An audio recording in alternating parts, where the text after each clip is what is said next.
Inilah salah satu contoh kasus yang mungkin perlu diusut secara tuntas, dan hasil usutan secara tuntas itu perlu dipublikasikan oleh Bawaslu ke publik. Jangan sampai nanti begitu dikatakan oleh Bawaslu akan diusut, pengusutannya diam saja dan hilang bagaikan hujan jatuh ke pasir.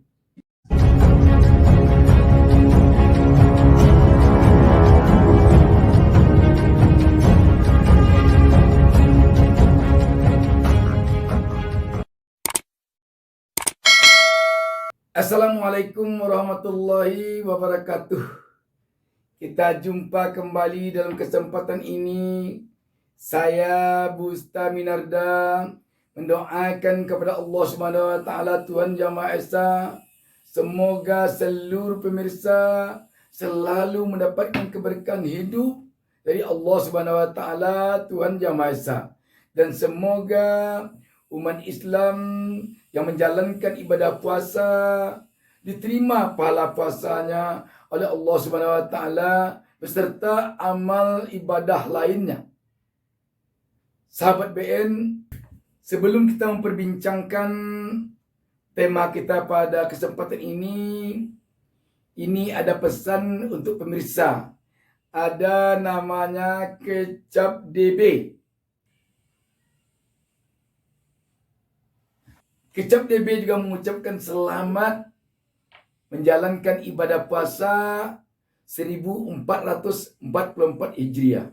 Di samping itu juga ada pesan untuk Anda, terutama tentu kaum hawa dari Resen Fashion di Jakarta. Anda bisa berbelanja dengan sangat mudah di toko online Resen Fashion. Ada live-nya di Shopee tiap malam dan siang selama bulan Ramadan ini. Resen Fashion juga mengucapkan selamat menunaikan ibadah puasa 1444 Hijriah. Sahabat BN, sekarang kita kembali ke laptop. Ini ada informasi sangat mengejutkan. Ketika Bawaslu heboh-hebohnya akhir-akhir ini menghimbau agar jangan dilakukan politik praktis di rumah-rumah ibadah, ternyata ada praktik pembagian amplop yang berisi uang tunai di salah satu rumah ibadah. Lengkap amplop itu ada foto dari tokoh dan ada lambang partai. Amplop itu dibagikan ke jemaah yang hadir. Ini sungguh heboh sekali, dan rakyat tentu berharap agar Bawaslu tanggap masalah ini, sehingga nanti penyelenggara pemilu terhindar dari anggapan rakyat pilih kasih atau ada keberpihakan terhadap pencegahan politik praktis di rumah-rumah ibadah serta pelanggaran ketentuan lainnya dalam penyelenggaraan pemilu. Kita baca sebuah berita tentang hal ini agar kita lebih mudah nanti membahasnya. Katadata.co.id menurunkan berita di bawah judul Bawaslu usut dugaan pelanggaran bagi amplop politikus PDIP di masjid.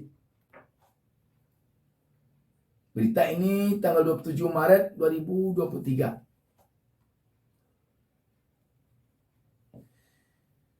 Badan Pengawas Pemilu atau Bawaslu mengusut dugaan pelanggaran yang dilakukan politikus Partai Demokrasi Indonesia Perjuangan.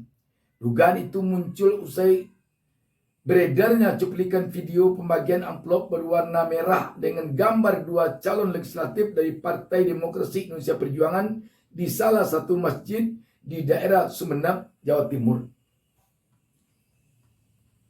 Ketua Bawaslu Rahmat Bagja mengatakan akan ada penelusuran terkait dugaan pelanggaran dari peristiwa tersebut. Menurut Bagja, Bawaslu akan memproses dugaan pelanggaran yang bisa saja terjadi di tempat ibadah. Bawaslu tetap menyatakan bahwa segala kegiatan yang berkenaan dengan politik praktis di tempat ibadah tidak diperkenankan, kata Bagja saat dikonfirmasi Senin 27 Maret. Sebelumnya, video pembagian amplop berisi uang dengan amplop berlogo PDIP disebarkan oleh akun media sosial @Partai Sosmed pada Minggu 26 Maret malam. Setelah 18 jam diunggah, saat berita ini ditayangkan pada pukul 13.15 WIB, postingan tersebut telah ditayangkan sebanyak 2,4 juta kali dan mendapat 22.000 reaksi suka, hampir 6.000 retweet, serta 2.000 balasan. Postingan tersebut mendapat reaksi yang beragam. Sejumlah warganet mempertanyakan pemberian amplop yang dilakukan di tempat ibadah. Tak sedikit pula yang menyinggung adanya praktik kampanye di luar waktu dan adanya politik uang. Ada juga yang mempertanyakan respon Badan Pengawas Pemilu atau Bawaslu terhadap praktik bagi-bagi amplop berisi uang tersebut. Kami akan kaji peristiwa tersebut jika dugaan pelanggaran, ujar Bagja. Di media sosial Twitter, akun media sosial Twitter Bawaslu terlihat aktif membalas sejumlah tanggapan dari warganet terhadap unggahan video. Bawaslu mengatakan terima kasih dan akan mengklarifikasi dugaan pemberian amplop tersebut kepada PDIP. Meskipun belum masuk kampanye dan sedang dalam tahap sosialisasi, yang boleh melakukan sosialisasi baru partai politik, kerana baru parpol yang sudah ditetapkan, sedangkan caleg belum. Itu pun dalam ruang yang sangat terbatas. Jadi informasi ini sangat berarti bagi Bawaslu, ujar akun media sosial @Bawaslu. Berdasarkan jadual dan tahapan pemilu yang disusun Komisi Pemilihan Umum masa pendaftaran calon legislatif pada 1 sampai 14 Mei 2023. Sebelum ada penetapan caleg, maka sosialisasi hanya boleh dilakukan partai politik dalam ruang lingkup terbatas. Sedangkan masa kampanye baru dimulai pada 14 Oktober 2023 sampai 10 Februari 2024. PDIP bantah politik uang. Di sisi lain, Ketua Dewan Pengurus Daerah PDIP Jawa Timur Said Abdullah yang fotonya terpampang pada amplop merah dalam unggahan Twitter Partai Sosmed tersebut mengatakan partainya tak melakukan politik uang seperti yang banyak diperbincangkan di media sosial. Ia menyatakan dirinya bersama para pengurus cabang PDI Perjuangan se-Madura membagikan sembako sebanyak 175.000 paket dalam bentuk uang tunai. Apakah ini alasan bisa nanti disampaikan ke Bawaslu dan apakah Bawaslu akan menerima alasan ini? Sembako tapi bentuknya bentuk uang dan dibagikan di rumah ibadah. Menurut Said, pembagian sembako merupakan program rutin yang telah lama ia lakukan bersama pengurus PDIP Madura. Paket sembako diberikan kepada fakir miskin. Uang itu saya niatkan sebagai zakat mal dan hal itu rutin saya lakukan setiap tahun sejak 2006 lalu.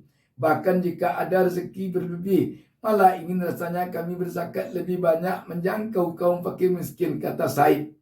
Lebih jauh, Said mengatakan unggahan yang telah ditayangkan lebih dari 2,1 juta kali tersebut telah mengarahkan masyarakat bahawa terjadi politik uang. Selain itu, ia menyebut pembagian amplop yang ia sebut sebagai zakat juga dilakukan di Masjid Abdullah Sihan Bahraf yang turut ia dirikan. Sahabat BN, inilah salah satu contoh kasus yang mungkin perlu diusut secara tuntas dan hasil usutan secara tuntas itu perlu dipublikasikan oleh Bawaslu ke publik. Jangan sampai nanti begitu dikatakan oleh Bawaslu akan diusut, pengusutannya diam saja dan hilang bagaikan hujan jatuh ke pasir. Memang segala dalih bisa dikemukakan oleh politisi dalam mencapai apa yang diinginkannya sebagai cita-cita politik dan dilakukannya dengan berbagai strategi politik, tetapi tentu penilaiannya terletak kepada Bawaslu. Disinilah Bawaslu pentingnya netral, bukan independen. Kalau Bawaslu netral, Bawaslu akan melihat ini benar-benar tidak berpihak ke kiri ke kanan, tapi lurus. Amplopnya berwarna merah, berlogo partai, berfoto tokoh yang memberikan uang, dibagikan di masjid dalam bentuk uang tunai dalam amplop. Apakah ini bisa didalihkan bahwa ini adalah sembako?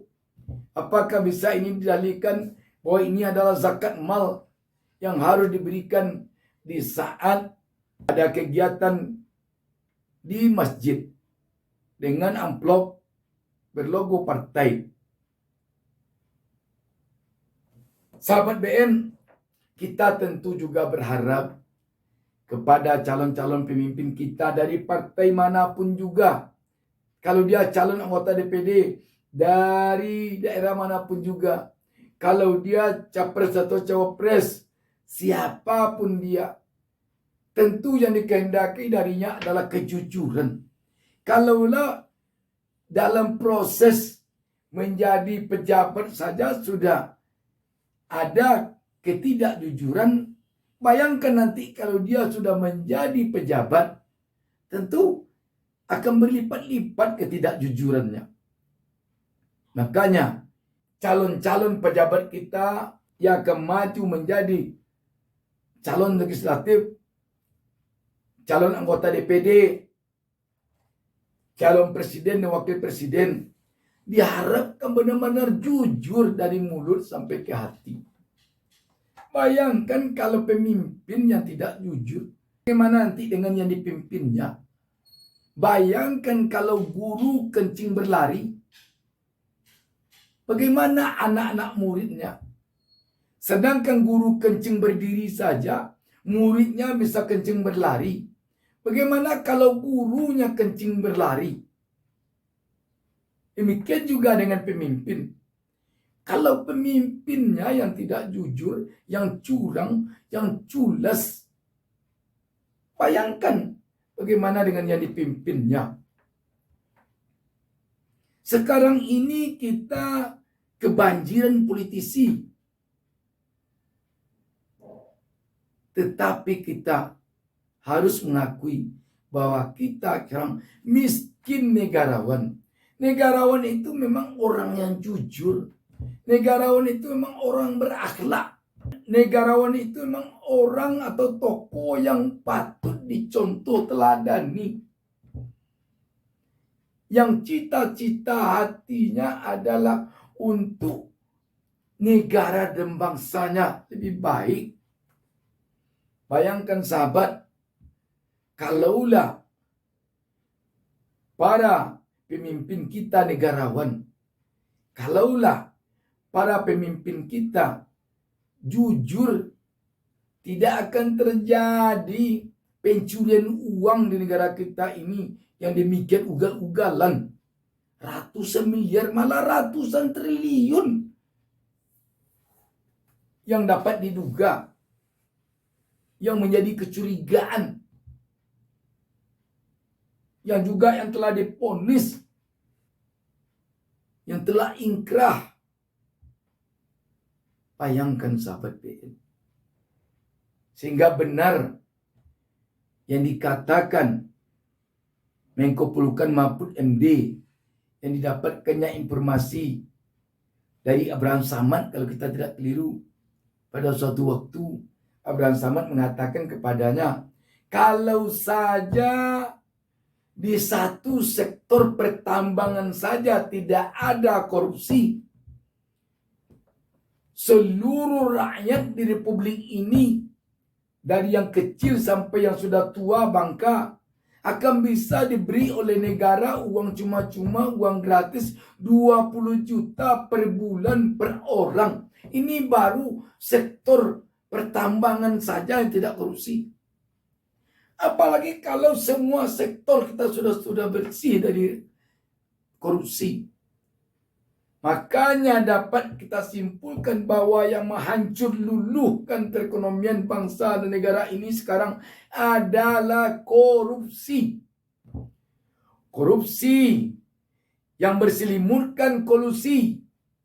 Korupsi yang bermandikan nepotisme.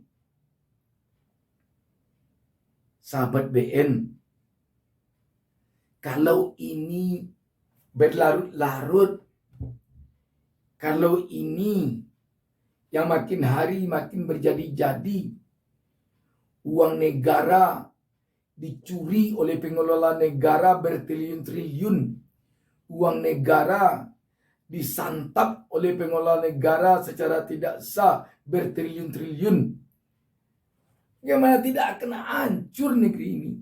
Bagaimana tidak akan melarat rakyat dibuatnya? Sahabat BN, kita melihat sekarang memang tidak ada lagi rasa malu oleh pencuri-pencuri uang negara ini. Makanya sekarang ini sudah perlu agaknya dipikirkan apa yang baik pengganti nama korupsi ini untuk para pencuri uang negara. Bisa jadi nanti korupsi ini diganti namanya dengan maling. Jadi KPK itu bukan KPK namanya gini.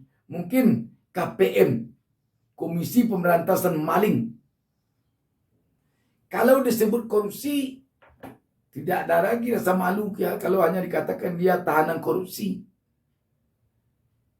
Tapi kalau dikatakan tahanan maling, mungkin agak ada jera kalau bisa jera.